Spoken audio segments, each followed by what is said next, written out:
Hello class, आपका स्वागत है आपके अपने चैनल क्विक रीजन पे। मैं तुषार श्रीवास्तव। तो फ्रेंड, जैसा कि आपको सब पता है, हम हिंदी के यहाँ पे हिंदी का नया बैच स्टार्ट किया है, जिसमें आपको सारे टॉपिक जो हैं, जैसे कि कारक चिन्ह हो गया, ठीक है, संधि, समास जो है, सारे जितने भी टॉपिक्स है, रस, छंद, अलंकार, तो सारे टॉपिक्स के आपको एक एक वीडियो आएंगे। और वीडियो इतने डिटेल वाइज में रहते हुए भी छोटे छोटे होंगे, ताकि आपका जो है टाइम जो है कम लगे, ठीक है। तो अभी तक हमने कारक चिन्ह देख लिया है और संधि जो है हमने देख लिया है, ठीक है। संधि, तो कारक चिन्ह और संधि हमने अभी तक देखा है। और आज के वीडियो में हम देखेंगे समास, ठीक है, समास, ठीक है। तो आपको हमारा ये हिंदी का सीरीज़ कैसा लग रहा है, आप हमें कमेंट करके बता सकते हैं। और अगर अच्छा लग रहा है तो आप अपने फ्रेंड्स को शेयर भी कर सकते हैं, ताकि वो भी देखें, और देखने के बाद जो है ताकि उनका भी फ़ायदा हो और हमारा भी फ़ायदा हो, ठीक है फ्रेंड्स। तो चलिए अपना शुरू करते हैं क्लास, ठीक है फ्रेंड्स। पहले बात करते हैं संधि के बारे में। जैसा कि मैंने पहले बताया था, तो यहाँ पे हम समास का जब परिभाषा के रूप में देखते हैं तो समास किसे कहते हैं। तो जैसे हमने देखा था संधि के बारे में, तो वहाँ पे दो वर्ण था, यानी यहाँ पे जैसे कोई अ हो गया और अ हो गया। तो जब अ और अ को मिलाकर जब हम आ बना रहे थे, तो यहाँ पे हम देख रहे थे यहाँ पे वर्ण है, तो दो वर्णों के मेल से एक नया शब्द बना दे रहे थे हम यहाँ पे। एक नया नहीं, जो उसी को जो विकार उत्पन्न हो जा रहा था, तो उसी तरीके से सेम यहाँ पर जो हम करेंगे, तो यहाँ पे हम क्या कहेंगे, तो यहाँ पे हम कहेंगे जब दो या दो से अधिक शब्द, वहाँ पे वर्ण के बारे में बात कर रहे थे, और यहाँ पर जो है हम शब्दों के बारे में बात करेंगे, यानी दो या दो से अधिक शब्द के बारे में हम बात कर रहे हैं, ठीक है। तो चलिए इसका अगर परिभाषा के रूप में देखना चाहते हैं तो हम यहाँ पे लिखेंगे जब दो या दो से अधिक, दो या दो से अधिक, दो से अधिक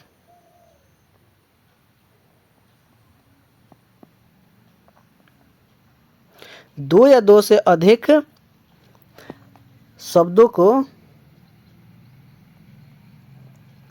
के मेल से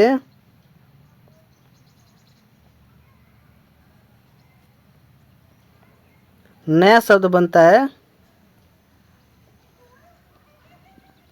नया शब्द बनता है, तो उसे हम क्या कहते हैं, उसे हम कहते हैं समास कहते हैं, ठीक है। जैसे एग्जाम्पल के तौर पे ले सकते हैं हम, जैसे कहेंगे जो है हम पीताम्बर कह सकते हैं, ठीक है, पीताम्बर, या पीताम्बर के अलावा हम चंद्रशेखर कह सकते हैं। हम ढेर सारे आप एग्जाम्पल ले सकते हैं हम यहाँ पे, ठीक है। तो यहाँ पे जो भी हमारे शब्द आ रहे हैं, जैसे आप एग्जाम्पल के तौर पे हम ले सकते हैं, मान लीजिएगा चंद्रशेखर ही ले रहे हैं, ठीक है, चंद्रशेखर, चंद्रशेखर। अब चंद्रशेखर दो शब्दों से मिला है, एक तो चंद्र है, दूसरा क्या है, शेखर है। तो जब हम दोनों को मिलाएं, तो इन दोनों को मिलाने से एक नया शब्द बना है। यहाँ पे देखिए, यहाँ पे क्लियर मेंशन किया गया कि नया शब्द बने, क्या बन जाए, नया शब्द। तो जब नया शब्द बनता है, तो उससे उसको हम क्या कहेंगे, समास कहेंगे। और लेकिन किसको मिलना चाहिए, दो शब्द मिलना चाहिए, दो या दो से अधिक शब्द मिलना चाहिए। यानी जब शब्द मिलेगा, तो उस शब्द के मिलने से जो नया शब्द बन रहा है, जो उसमें विकार उत्पन्न हो जा रहा है, उसको हम क्या कहेंगे, उसको हम कहेंगे समास कहेंगे, ठीक है। समझ में आ गया होगा, आई होप एग्जाम्पल के द्वारा भी समझ गए। यानी चंद्रशेखर से नया शब्द क्या बना, शंकर जी, यानी जिसके शिखर पे चंद्रमा विराजमान है, अर्थात शंकर जी, ठीक है। यहाँ पे बहुब्रीहि समास हो जाएगा, लेकिन हम जो है अभी पहले सारे समास के बारे में पढ़ेंगे, उसके बाद से तक आप लोगों को पहचानना भी आ जाएगा, ठीक है। तो चलिए हम इसको पहले प्रकार के बारे में समझ लेते हैं। तो यहाँ पे देख रहे हैं हम कि जो समास के जो है मुख्यतः, और जैसे प्रकार के बारे में समझ लेते हैं। तो एक पुस्तक है हमारी लघु सिद्धांत कौमुदी, ठीक है। तो लघु सिद्धांत कौमुदी में जो है समास के जो है 5 प्रकार बताए गए हैं। 1 मिनट रुक जाइएगा आप लोग। तो जब हम इसके प्रकार के बारे में समझ रहे हैं, तो इसके प्रकार के बारे में समझ लेते हैं। तो लघु सिद्धांत कौमुदी एक पुस्तक है जो वरदराज जी द्वारा लिखा गया है, जिसमें समास है उसके 5 प्रकार बताए गए हैं। लेकिन हमारी जो है माध्यमिक शिक्षा परिषद की जो पुस्तकें हैं, जो आप लोग की यूपी बोर्ड्स में चलती हैं, उस जो बुक्स में 6 प्रकार के बताए गए हैं, ठीक है। तो हम यहाँ पे 5 या 6 दोनों प्रकार के पढ़ लेते हैं। हम समझ लेंगे कि ये 5 प्रकार भी है, 5 प्रकार को भी समझ लेंगे, और जो हम 6 प्रकार को भी समझ लेंगे। यानी जो लघु सिद्धांत कौमुदी को जो पुस्तक है उसमें हम 5 प्रकार का है तो हम मान लेते हैं 5 प्रकार की, और यूपी बोर्ड में जो 6 तो हम ये भी तरीके से 6 पढ़ेंगे, यानी रहेंगी 6 ही तरीके से रहेंगे। मैं आपको दोनों को एक ही साथ बता दूंगा ताकि कोई भी भविष्य में कन्फ्यूजन ना रहे चीज़ों को लेकर के, ठीक है। तो यहाँ पे टोटल क्या है, तो अगर हमसे कोई पूछे कि समाज के कितने भेद होते हैं, तो अगर हम यूपी बोर्ड वालों की तरफ से बात करें तो समाज के हमारे मुख्यतः 5 भेद होते हैं, सॉरी माफ़ करिएगा 6 भेद होते हैं, यानी समाज 6 प्रकार के होते हैं, ठीक है। समाज 6 प्रकार के होते हैं, ठीक है, 6 प्रकार के होते हैं, ठीक, प्रकार के होते हैं, यानी हमारे समाज जो कितने प्रकार के हो गए, 6 प्रकार के हो गए, ठीक है। आई होप आप समझ रहे हो इतनी चीज़ों को, ठीक है। तो हमने देखा कि समाज 6 प्रकार के, तो अब देखते हैं कौन कौन से होते हैं, ठीक है। तो पहले हमारा हो गया अव्ययी भाव, कौन सा समास हो गया, अव्ययी भाव समास हो गया, ठीक है। दूसरा कौन सा हो गया, तत्पुरुष समास, तो दूसरा हमारा हो गया तत्पुरुष समास। और ये कर्मधारय जो हमने बताया कि लघु सिद्धांत जो कौमुदी नामक पुस्तक है, तो कर्मधारय समास को जो है तत्पुरुष समास का ही हिस्सा बताया गया है, ठीक है। लेकिन यूपी बोर्ड में है इसको जो हमारा है तीसरा नंबर इसको मान लिया गया है। तो आई होप आप समझ रहे होंगे। तो यहाँ पे हमने 3 नंबर पे द्विगु समास को लिखा है, लेकिन यूपी बोर्ड में 3 नंबर पे किसको लिखा है, कर्मधारय समास को। डिटेल में जब पढ़ेंगे तो दोनों के बीच में हम अंतर और समानताएं आपको बताएंगे।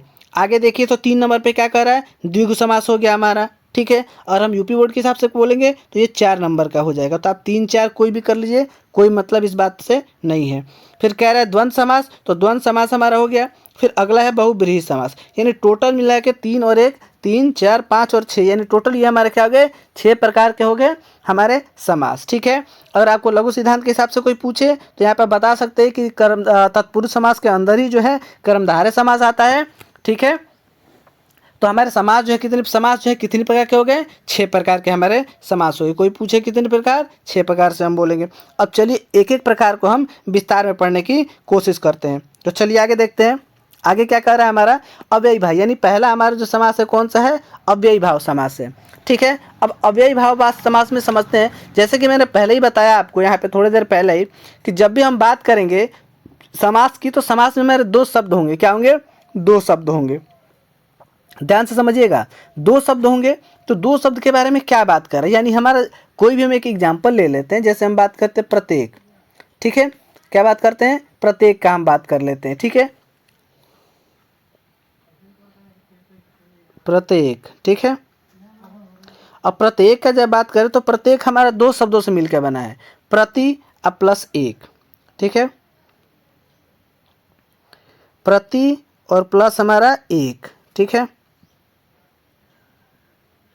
तो प्रत्येक का मतलब समझिए यहाँ पे बात को। तो यहाँ पे हमारा संधि भी आएगा। देखिए ई के बाद जब ए आता है तो उसको हम क्या कह जाते हैं, समझ रहे बात को। तो जो है ई के बाद जब कुछ भी मात्रा आता है यह आएगा, तो आपको अगर आपको संधि याद हो तो यहाँ आपको ये पता चलेगा कि ई के बाद जो है कोई जो हमारा असमान वर्ण आता है तो यह बन जाता है, ठीक है। जैसे ई के बाद अ आ रहा था तो हमारा आधा जो है क्या हो रहा था, यह बन जा रहा था। तो यहाँ पे ई के बाद जो हमारा अगर ए आ रहा है तो हमारा क्या बन जाएगा, यहाँ पे ए बन जाएगा, क्या बन जाएगा ये, लेकिन हमारा जो तो आधा रह जाएगा, ठीक है। तो ये हमारी समास की संधि की चीज़ें। अगर आप संधि की आपने वीडियो नहीं देखा है तो मैं इस वीडियो के डिस्क्रिप्शन के लिंक में डाल दूंगा, आप संधि की वीडियो भी आप इसी में देख लीजिएगा, ताकि आपको और भी चीज़ें क्या हो जाएंगी, समझ में आ जाएंगी। तो ये हमारी जो चीज़ हमने बताया आपको, ये हमारा संधि से संबंधित है। तो संधि से संबंधित है तो इसको क्या करते हैं, हटा देते हैं, ठीक है। तो यहाँ पे क्या हो गया, 2 शब्द से मिला है, यानी इन दोनों शब्दों के मिलने से जो एक नया शब्द जो बना है वही हमारा क्या कह रहा है, प्रत्येक। लेकिन यहाँ पे 2 शब्द है, अब देखिए ध्यान से। तो एक हमारा है प्रति और एक, तो इसका हमने नाम रख दिया। समास में इसको कहते हैं, एक को कहते हैं कि प्रथम पद या पूर्व पद बोलेंगे, और दूसरे को जो है अंतिम पद बोलेंगे। समझ में आ रहा है बात को। तो यहाँ पे क्या कह रहा है कि जिसका पूर्व पद प्रधान हो, समझ रहे बात को। एक तो इसको पूर्व पद बोलेंगे, इसको क्या बोलेंगे, पूर्व पद बोलेंगे, और इसको उत्तर पद बोलेंगे, ठीक है। इसको क्या बोलेंगे, पूर्व पद, पूर्व पद, और इसको क्या बोलेंगे, उत्तर पद, ठीक है, इसको उत्तर पद।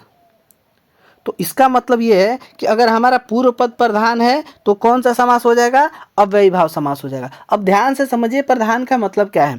प्रधान का मतलब है जिस चीज़ों का जो अर्थ दे, जिसकी वजह से उस पूरे सेंटेंस का अर्थ डिपेंड करता हो, उसको हम क्या बोलेंगे, प्रधान बोलेंगे। यानी यहाँ पे आप देख रहे हैं कि प्रतिधन एक, यानी एक का तो कोई अर्थ नहीं है, लेकिन अगर प्रत्येक प्रति के पहले, एक के पहले प्रति लग जा रहा है, जिसका मतलब हो जा रहा है हर बार प्रत्येक, सिर्फ उस जो है पूरा एक से कोई अर्थ नहीं लिख रहा है, लेकिन प्रति का मतलब तो आप समझ रहे हैं, हर एक बार के लिए जो प्रति शब्द जुड़ जाने की वजह से जो है इस अव्ययी भाव में जो है उसका अर्थ निकल के आ जा रहा है। यानी जो प्रति जो है इसका एक जो महत्वपूर्ण अर्थ निकल जा रहा है, यानी ये प्रधानता कर रहा है इस पूरे शब्द में। जो है अगर किसी शब्द की प्रधानता है तो वो है प्रति की, तो प्रति की प्रधानता है, यानी पूर्व पद प्रधान है, तो जिस समास में पूर्व पद प्रधान हो उसको हम क्या कहेंगे, अव्ययी भाव कहेंगे। आई होप आप लोगों को समझ में आ रहा होगा, कुछ चीज़ों को मुझे कहने की कोशिश कर रहा हूँ। तो यानी जिसका प्रथम पद, इसको प्रथम पद कह सकते हैं, पूर्व पद कह सकते हैं, आप कुछ भी कह सकते हैं, ठीक है। तो जिसका प्रथम पद प्रधान हो उसको हम क्या कहेंगे, अव्ययी भाव समास कहेंगे। आई होप आप लोगों को चीज़ें क्लियर हो गई होंगी। एक एग्जाम्पल के साथ देखेंगे और उसके बाद लास्ट में जो हम इसी से संबंधित एक ट्रिक भी बताएंगे। इसी सारे जैसे जैसे ख़त्म करते जाएंगे और उसके साथ साथ हम भी ट्रिक भी पढ़ते जाएंगे, ताकि चीज़ें जो है और जल्दी से पहचानना जो है आसान हो जाए, ठीक है। तो चलिए हम देखते हैं इसमें इसका जो है एक एग्जाम्पल देख लेते हैं, और एग्जाम्पल देखेंगे तो हमारी चीज़ें जो है क्या हो जाएंगी, जल्दी से क्लियर हो जाएंगी, ठीक है। तो चलिए एग्जाम्पल हम जैसे अभी एग्जाम्पल लिए प्रत्येक, तो हमने इसमें इसको एग्जाम्पल देख लिया, एक दूसरा एग्जाम्पल देख लेते हैं ताकि और भी जल्दी चीज़ें जो है क्या हो जाए, क्लियर हो जाए। तो चलिए हम इसमें देखते हैं, ठीक है। जैसे यहाँ पे क्या कह रहा है, और लास्ट में आपसे जो है मैं क्या करूँगा, एक छोटा सा आपको यहाँ पे एक PDF के रूप में कर दूंगा, जिससे आप जो है और ज़्यादा क्लियर कर लेंगे। जैसे हम एक ले लेते हैं एग्जाम्पल, अमरण। क्या ले लें, अमरण, ठीक है। और इसको थोड़ा सा छोटा कर देते हैं हम, छोटा नहीं, एक नया पेज ही ले लेते हैं, ठीक है। चलिए एक एग्जाम्पल देख लेते हैं। जैसे कह रहा है यथाक्रम ले सकते हैं। चलिए यथाक्रम, यथा और क्रम, ठीक है, यथा क्रम। अब यथाक्रम को जब हम देखते हैं तो यथाक्रम का जब हम संधि विच्छेद करेंगे तो क्या हो जाएगा, यथा और क्रम, ठीक है। यथा, माफ करिएगा कथा लिख दिया हमने, यथा अब प्लस क्या हो जाएगा, क्रम हो जाएगा, ठीक है। यथा और क्रम, यानी इसको दो बार बांटा हमने, इसका मतलब हुआ क्रम के अनुसार। इसका जब अर्थ निकालेंगे तो क्रम के अनुसार क्या हो जाएगा, क्रम के अनुसार, ठीक है।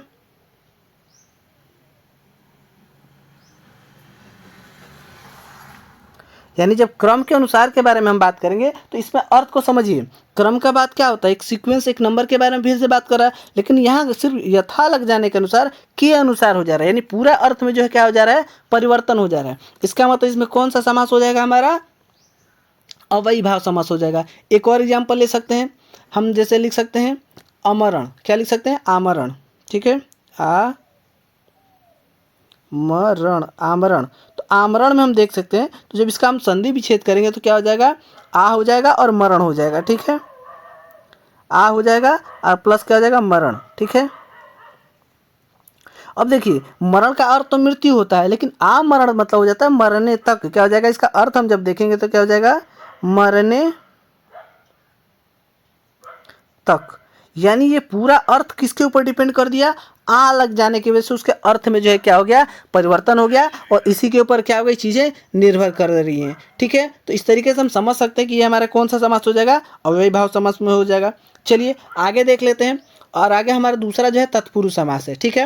अब तत्पुरुष समास को थोड़ा सा समझने के लिए हमको पहला वीडियो देखना पड़ेगा, जिसमें मैंने हिंदी के सीरीज में पहला वीडियो बनाया था। क्या बनाया था हमने, कारक चिन्ह के ऊपर वीडियो बनाया था, और उसको भी वीडियो आपने नहीं देखा है तो उसको भी मैं लिंक में जो है डिस्क्रिप्शन में लिंक डाल दूंगा, जहाँ से वहाँ से आप जा करके कारक चिन्ह वाले जो मैंने बताया था, वो भी छोटा सा वीडियो है, आप उसको भी देखिएगा, ताकि और भी चीज़ें जल्दी से क्लियर हो जाएंगी, ठीक है फ्रेंड। देखिए हम यहाँ पे सीक्वेंस से जो है क्लासेज हमारे जो चल रहे हैं, सीक्वेंस से चल रहे हैं, ताकि जब आप पढ़ें तो आपको एक दूसरे से कनेक्ट करते हुए चले, ताकि चीज़ें जो है जल्दी से क्या हो जाए, क्लियर हो जाए, ठीक है। तो चलिए हम देख लेते हैं तत्पुरुष समास के ऊपर। तो तत्पुरुष समास समझने के लिए हमें इसको समझना पड़ेगा, पहले कारक चिन्हों को समझना पड़ेगा, ठीक है। अगर कारक चिन्ह है, आप आई होप मैं आशा करता हूँ, चूंकि मैंने पढ़ा है तो मैं आशा करता हूँ आपने पढ़ा होगा, और नहीं पढ़ा था वीडियो जरूर देखिए, फिर से जा करके आप तत्पुरुष समास के ऊपर जो है आगे के वीडियो को कंटिन्यू करिएगा, ठीक है। तो चलिए कारक चिन्ह के बारे में देखते हैं। तो कारक चिन्ह को हमने 6 भागों में जो है 8 भागों में हमने 7 भागों में बांटा है। तो 7-8 जो भागों में बांटा है हमने, तो उसको किस रूप में बांटा है इसको हम देखेंगे। जैसे अगर हम बात करते हैं यहाँ पे, पहले हम प्रधानता वाली चीज़ें देखते हैं। जैसे हमने अव्ययी भाव में देखा कि हमने जो है प्रथम पद प्रधान था। अब हम इसमें देखेंगे कि इसमें कौन सा पद प्रधान होता है। तो जब हम तत्पुरुष के बारे में बात करेंगे तो उत्तर प्रधान पद प्रधान होगा। जैसे यहाँ पे, जैसे वहाँ पे 2 शब्द था, यहाँ पे भी 2 शब्द होगा। जैसे हम एक एग्जाम्पल के तौर पे ले सकते हैं, हम स्वर्गवास ले सकते हैं। ठीक है, स्वर्गवास, ठीक है, स्वर्गवास, स्वर्ग और वास, ठीक है। तो स्वर्गवास है, तो जब स्वर्गवास का हम संधि विच्छेद करेंगे तो क्या हो जाएगा, जो है जो ये हो गया, और इसका अर्थ हो जाता है हमारा, यहाँ पे हो जाएगा स्वर्ग हो जाएगा, और हमारा यहाँ पे क्या हो जाएगा, वास हो जाएगा। ठीक है, तो स्वर्गवास हो गया। तो स्वर्गवास का अर्थ क्या होता है, स्वर्ग को प्राप्त करने वाला। ठीक है, यानी स्वर्ग में बसने वाला। ठीक है, स्वर्ग में बसने वाला। ठीक है, या स्वर्ग को प्राप्त करने वाला। ठीक है, यानी स्वर्ग को प्राप्त, यानी जो स्वर्ग को प्राप्त कर चुका है। ठीक है, तो स्वर्ग को प्राप्त कर चुका है, यानी स्वर्ग को प्राप्त, स्वर्ग को प्राप्त, यानी जो स्वर्ग को क्या हुआ है, प्राप्त कर चुका, उसको क्या बोलेंगे, स्वर्गवास बोलेंगे। तो यहाँ पे आप देखिए, स्वर्ग तो ठीक है, स्वर्ग से कोई इतना ज़्यादा वैल्यू, ठीक है, स्वर्ग है, लेकिन उसमें वास, यानी वो जो इंसान है, जिस व्यक्ति के बारे में हम बात कर रहे हैं, जिस पे जोर दिया जा रहा है, वो किसके ऊपर जा रहा है, जो प्राप्त कर चुका है। स्वर्ग से कोई अर्थ नहीं निकल के आ रहा, लेकिन स्वर्गवास जुड़ जाने की वजह से इसका अर्थ में जो क्या वजन आ जा रहा है, इसका पता चल जा रहा है कि वो जो इंसान है, हम जिसके बारे में बात कर रहे हैं, वो क्या हुआ है, स्वर्ग को प्राप्त कर चुका है। आई होप आप चीज़ों को समझ रहे होंगे। तो देखिए, जिस पद को प्रधानता के बारे में हम बात करेंगे, यानी ये सारी चीज़ें क्या है, प्रधानता के ऊपर जो है निर्भर करती हैं। आई होप आप समझ रहे होंगे चीज़ों को लेकर के। हम आपको लास्ट में एक छोटा सा यहाँ पे पीडीएफ के रूप में आपको दिखाएंगे, आप उसका स्क्रीनशॉट ले लीजिएगा, जिसमें सारा एक ही पास लिखा हुआ है, जिससे आपको चीज़ें जो है और क्या आ जाएंगी, क्लियर हो जाएंगी। ठीक है, तो हमने देखा कि क्या हुआ, इसमें जो है तत्पुरुष समास में जो हमारा क्या हो जाएगा, हमारा कारक चिन्ह का ज़्यादा प्रयोग है, और कारक चिन्ह के प्रयोग है। जैसे यहाँ पे देखा, स्वर्ग को प्राप्त, और आपको अगर याद होगा कि कर्ता ने कर्म को, कर्ता ने कर्म को, यानी ये हमारा, अगर कोई पूछे कि ये किस प्रकार का जो स्वर्गवास है, वो तत्पुरुष समास के अंदर किस प्रकार का समास है, तो तत्पुरुष समास के अंदर ये जो है हमारा जो कर्म तत्पुरुष समास है। कैसा है, कर्म तत्पुरुष समास। ठीक है, कर्म तत्पुरुष, और कर्म तत्पुरुष समास है ये हमारा। ठीक है, और इसकी वजह से हमने देखा, तो इसी तरीके से हमारा कर्म हो सकता है। एक हम करण का एग्जाम्पल ले सकते हैं, जैसे मन चाहा। देखिए, एक और एग्जाम्पल हम ले सकते हैं, इसको छोटा कर लेते हैं थोड़ा सा, मन चाहा। ठीक है, यहाँ पे देखिए हम, मन चाहा, मन चाहा। अब मन चाह का क्या अर्थ होता है, मन चाह का मतलब होता है मन से चाह। क्या हो जाएगा, इसका अर्थ हम देखेंगे तो क्या हो जाएगा, मन से चाह, यानी मन से चाहने वाले को क्या कहेंगे, मन चाहा। ठीक है, यानी हम कोई चीज़ ऐसे नहीं कहते ये हमारा मन चाहा भोजन है, चाहे इस तरीके से ये मन चाहा व्यक्ति है, तो यानी मन से चाह रहे हैं उस व्यक्ति को। यानी यहाँ पे क्या आ रहा है, से, और से आप जैसा कि जानते हैं कि अगर कारक चिन्ह में हमने पढ़ा रखा है कि से जो हमारा करण चिन्ह का जो करण का जो है चिन्ह है, इसका मतलब क्या हो गया, ये हमारा करण तत्पुरुष हो गया। क्या हो गया, करण तत्पुरुष। ठीक है, करण तत्पुरुष,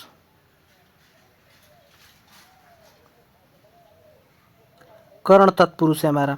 ठीक है, आई होप आप समझ रहे हो चीज़ों को। ठीक है, तो ये हमारा था क्या, करण तत्पुरुष, और इससे संबंधी अपने 2-3 एग्जाम्पल दिए। और आप और एग्जाम्पल देखते हैं तो ओरली हम आपको दिखा देते हैं। जैसे हो जाएगा जो है गंगा जल, यानी क्या हो जाएगा, गंगा का जल, तो का जो चिन्ह आ गया तो संप्रदाय का चिन्ह हो गया। अधिकरण का हम चिन्ह ले सकते हैं कि नगर, नगरवास, यानी नगरवास मतलब नगर में वास, यानी नगर में बसने वाला। यहाँ पे क्या चिन्ह आया, यहाँ पे हमारा चिन्ह आया में, और में जो हमारा चिन्ह होता है में और पर, वो चिन्ह होता है अधिकरण का, और अधिकरण का चिन्ह होने की वजह से ये क्या हो गया हमारा, ये हमारा हो गया अधिकरण तत्पुरुष समास। और हम ऐसे इंक्लूडिंग करें, यानी हमारा कुल मिला के तत्पुरुष समास कितने प्रकार का हो गया, तो तत्पुरुष समास हमारा हो गया 6 प्रकार का। ठीक है। तो इसके अंदर 6 प्रकार के अंदर कौन कौन से आते हैं इसको एक बार देख लेते हैं हम। तो चलिए, तो तत्पुरुष समास 6 प्रकार का हो गया, 6 प्रकार का हो गया। 6 में कौन कौन सा आएगा? पहला हमारा जाएगा कर्म, क्या जाएगा? कर्म आ जाएगा, ठीक है। दूसरा जो हमारा आ जाएगा करण आ जाएगा। तीसरा जो हमारा वो आ जाएगा संप्रदान।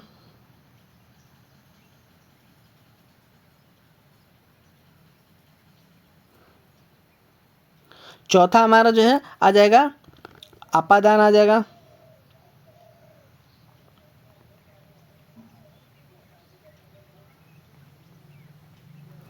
जो पांचवा जो है हमारा वो जो है अधिकरण हो जाएगा।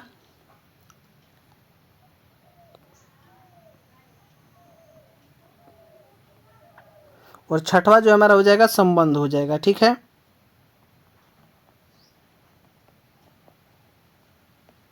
ठीक है ना, संबंध हो जाएगा। और कारक चिन्ह सबको आपको क्या है? याद ही है, ठीक है। माफ करिएगा, अभी हमने बताया गंगा का जल, तो जो गंगा का जल है वो चिन्ह का संबंध हो जाएगा, ठीक है। ये वो जो संबंध कारक का हो जाएगा। हमने जो है आपको संप्रदान बोला, माफ करिएगा थोड़ा सा गलती हो गया हमसे, ठीक है। हम सॉरी। तो ये था हमारा तत्पुरुष समास था। चलिए, तो अगला हम देख लेते हैं कर्मधारय समास, ठीक है फ्रेंड्स। तो जैसा कि हमने आपको अभी थोड़ी देर पहले बताया कि जो कर्मधारय समास जो हमारा है वो पहले जो है तत्पुरुष समास के अंदर आता था। तो उस चीज़ों को आप थोड़ा सा ध्यान नहीं रखेंगे, इसको हम सिर्फ क्योंकि चूंकि हम पढ़ रहे हैं यूपी बोर्ड्स के जो भी एग्जाम्स आएंगे उसमें आपको प्रकार ना पूछ के उसके जो है कि समास कितने प्रकार का होगा, आप यहाँ पे दोनों में से एक ही एग्जाम में देगा, या तो 5 देगा या तो 6 आएगा, दोनों आपके एग्जाम में नहीं देगा। फिर भी आपको हम बता रहे हैं तो हम 6 के हिसाब से हम उसको मान के पढ़ते हैं। तो कर्मधारय समास में समझिए आपको, तो जैसे हमने बताया कर्मधारय समास के बारे में, तो ये तत्पुरुष समास का ही क्या है? हिस्सा है, ठीक है। तो इसमें हम देखेंगे तो इसमें क्या होता है कि इसमें प्रथम पद, इसमें भी 2 पद होंगे। जैसे अगर हम बात कहें, इसमें हम अगर आपको एक एग्जाम्पल दे दें कि महादेव, ठीक है, समझिए यहाँ पे बातों को। नहीं, महादेव लेंगे तो थोड़ा सा कन्फ्यूज होगा, हम महात्मा ले लेते हैं, ठीक है। अब कन्फ्यूजन क्यों होगा हम आपको बताएंगे आगे, ठीक है। महात्मा, ठीक है। तो महात्मा 2 चीज़ों से मिला, एक महान हो गया और दूसरा जो है आत्मा हो गया, ठीक है। समझ में आ गया? तो अगर हम इसका अर्थ निकालने की कोशिश करें तो महान है जो आत्मा, ठीक है। समझिए बात को, क्या हो जाएगा इसका? महान है जो आत्मा। चलिए, तो इसको देख लेते हैं। महान है जो आत्मा, मतलब ये हुआ कि वह आत्मा जो महान है उसको हम क्या कहेंगे? महात्मा कहेंगे, ठीक है। तो यहाँ पे इसका परिभाषा के रूप में थोड़ा सा हम देख लेते हैं एक लाइन। तो इसका परिभाषा क्या कह रहा है? इसका परिभाषा कह रहा है कि इसमें देखिए 2 पद, एक प्रथम पद हो गया, एक दूसरा पद हो गया। तो कह रहा है कि प्रथम पद विशेषण क्या हो जाएगा? प्रथम पद विशेषण,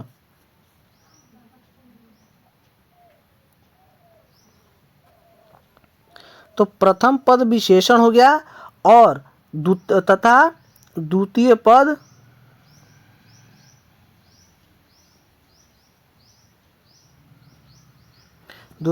थोड़ा सा इसको नीचे कर देते हैं सबको,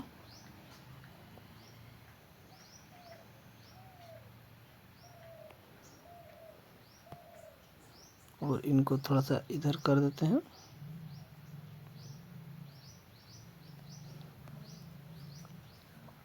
द्वितीय पद जो है हमारा वो जो है विशेष्य हो जाएगा, ठीक है।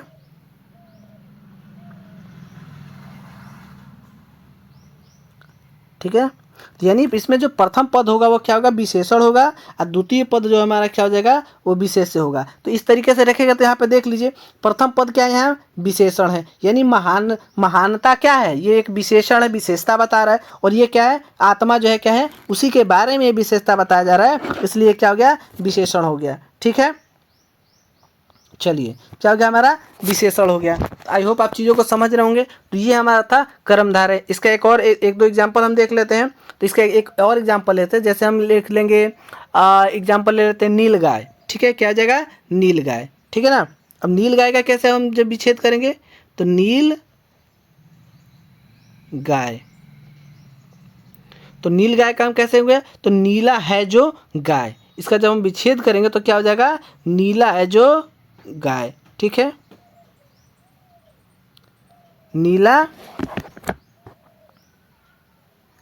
है जो गाय, अर्थात नील गाय हो गया। तो जब हमारा नील गाय हो गया तो इस बात से क्लियरली यहाँ पता चल रहा है कि यहाँ पे जो नीला जो रंग है वो क्या है, विशेषण है। ये क्या कर रहा है, विशेषता बता रहा है किसकी, गाय का। तो यहाँ विशेषण हो गया और दूसरा क्या हो गया, विशेष हो गया। तो इस तरीके से हमारा ये कौन सा समास हो जाएगा, नील गाय हमारा कौन सा हो गया, कर्मधारय हो गया। और हम ले सकते हैं महाराज, ले सकते हैं महर्षि, ले सकते हैं हम महारथी, महाकवि भी ले सकते हैं। अब यहाँ पे एक महाकवि को देख लेते हैं। ठीक है, महाकवि। अब महाकवि का जब विच्छेद करेंगे तो क्या कहेंगे, महान है जो कवि, महान है जो कवि। ठीक है, जो कवि, तो यहाँ पे क्या हो जाएगा, तो महान है जो कवि, यानी यहाँ पे क्या कर रहा है, महान यहाँ पे विशेषता बता रहा है, महान क्या कर रहा है, विशेषता बता रहा है, और ये हमारा क्या है, विशेष्य है। तो इस यहाँ से ये चीज़ पता चल जाती है कि जो जब विशेषता और विशेषण और विशेष्य के बारे में बात करेगा जो समास, उस समास को हम जो क्या कहेंगे, कर्मधारय समास कहेंगे। ठीक है, अब अगला देखते हैं, सबसे आसान हमारा है द्विग समास है। ठीक है, अब द्विग समास में क्या कह रहा है, तो द्विग समास हमारा कह रहा है कि जिसमें जो है पद, देखिए जितने भी चीजें रहेंगी पद तो सब में रहने वाला है, लेकिन प्रथम पद संख्यावाची होगा। इसमें क्या होगा, प्रथम पद संख्यावाची। ठीक है, प्रथम पद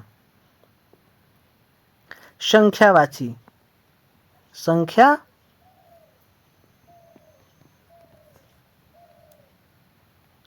वाची। ठीक है, यानी इसमें जो प्रथम पद होगा वो क्या होगा, संख्यावाची होगा, यानी उसमें क्या हो गया, वो संख्या के रूप में होगा। उसका कौन सा पद, प्रथम पद। एग्जाम्पल देख लेते हैं। जब एग्जाम्पल देखेंगे तो एग्जाम्पल में हमको यहाँ पे क्लियरली, आप जैसे एग्जाम्पल जैसे तिराहा, चौराहा, ठीक है, त्रिभुज, पंचवटी, समझ में आ रहा है चीज़ों को। तो इस तरीके से आप देख रहे हैं, तो जैसे ही आपके सामने आ रहा है तो आप फटाक से समझ सकते हैं कि ये क्या है हमारा। यहाँ पे चूंकि एक जो है संख्या बता रहा है, और दूसरा जैसे एक एग्जाम्पल है, सबसे फेमस एग्जाम्पल हम आपके सामने ले रहे हैं, पंचवटी। पंचवटी, तो जब हम पंचवटी ले रहे हैं तो पंचवटी में अर्थात 5 वटों का समूह। यहाँ पे क्या हो जाएगा, वट मतलब होता है वृक्ष। ठीक है, 5, ठीक है ना, 5 वटों का समूह।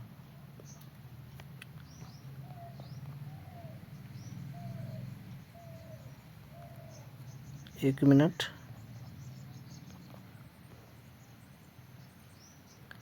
5 वटों का समूह। ठीक है,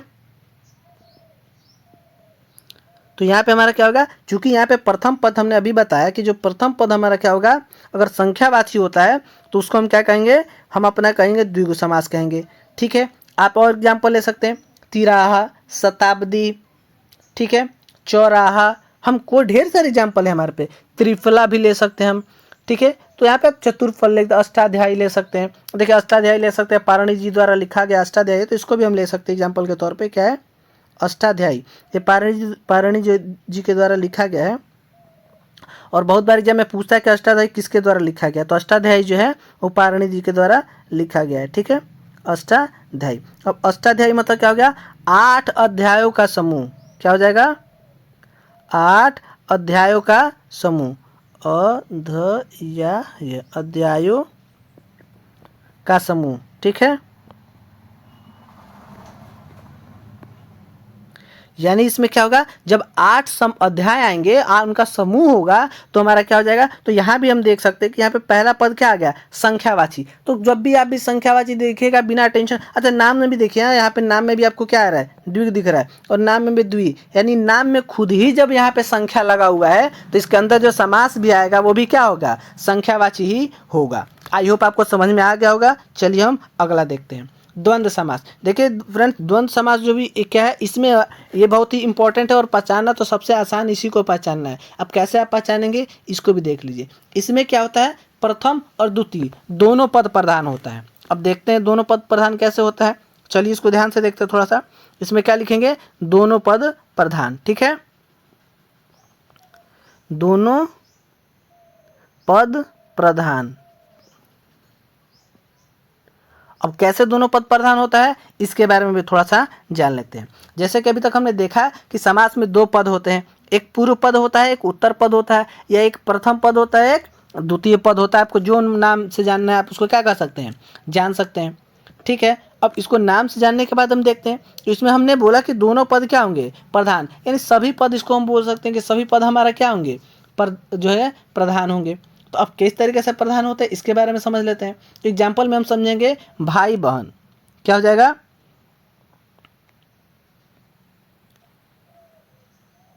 भाई बहन।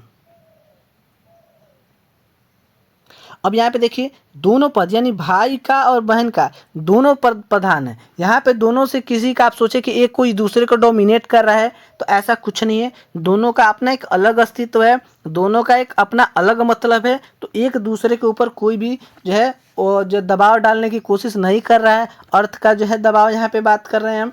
अब यहाँ पे और ले सकते हैं, पाप पुण्य ले सकते हैं, माँ बाप ले सकते हैं, ठीक है, दाल भात ले सकते हैं, आप कुछ भी ले सकते हैं। और यहाँ पे जो इसका जब हम इसका अर्थ निकालेंगे, जब विच्छेद करेंगे, तो भाई और बहन होगा। क्या होगा, भाई और बहन, ठीक है, और बहन।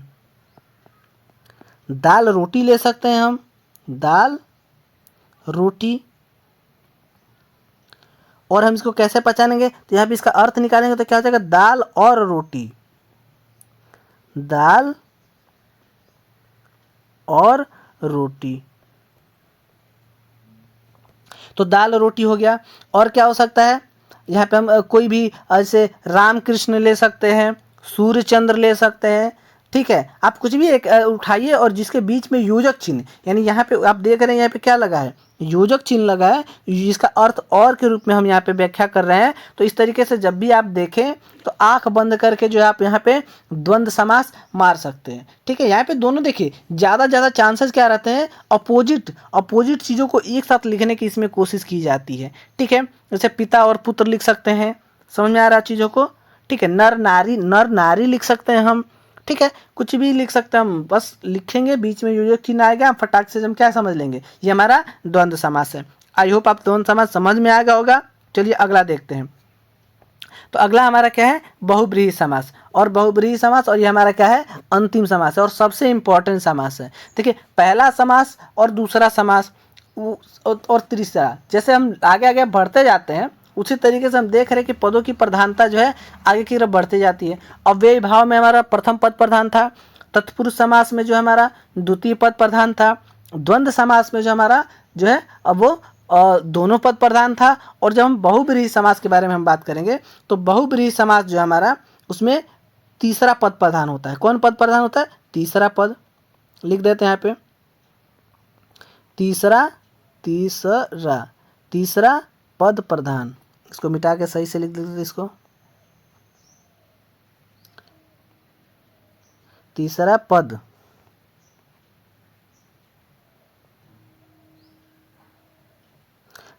प्रधान, ठीक है। यहाँ पे क्या है, तीसरा पद प्रधान है। इसका मतलब साफ है कि अगर तीसरा, अब आप पूछेंगे, अब हमने तो दो ही पद पढ़ा, एक पढ़ा पूर्व पद, एक पढ़ा उत्तर पद, या फिर प्रथम पद और द्वितीय पद, ये तीसरा पद कहाँ से आ गया।